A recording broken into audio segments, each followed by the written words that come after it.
नमस्कार, स्वागत बा आप सभी दर्शक लोगन के। त खबर बहुत ही शानदार बा और ई बा भोजपुरी स्टाइल स्टार प्रदीप आर पांडे चिंटू जी के बारे में, जिनकर फिल्म कमांडो अर्जुन ए समय बिहार के सिनेमा हॉल में रिलीज हो चुकल बा और जोन रिस्पॉन्स बा वो बवाल बा। जी हाँ, बवाल मतलब आप लोग साइड में वीडियो देख सकतानी, जोना में आप लोग देख सकतानी बिहार के राजधानी पटना के सिनेमा हॉल बा वीणा। जी हाँ, वीणा सिनेमा हॉल के ई वीडियो बा जोना में दर्शक लोगन के भरपूर मार लागल बा और इतना ज़्यादा भीड़ के साथ दर्शक लोग सिनेमा हॉल में आयल बाड़े प्रदीप पांडे चिंटू जी के फिल्म देखे कमांडो अर्जुन के। जी हाँ, और बहुत ही खुशी के बात बा कि लॉकडाउन के बाद कोरोना के ई काल में दर्शक लोगन के जोन बा अब डर खत्म हो चुकल बा और सिनेमा हॉल में भारी से भारी संख्या में दर्शक पहुंच रहल बाड़े। ई वीडियो उहे बात के सबूत बा।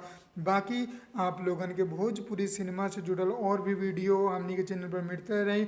बस आप लोग चैनल के सब्सक्राइब करके बेल आइकन दबा दी। हम मिलम आप लोगन के अगला वीडियो में।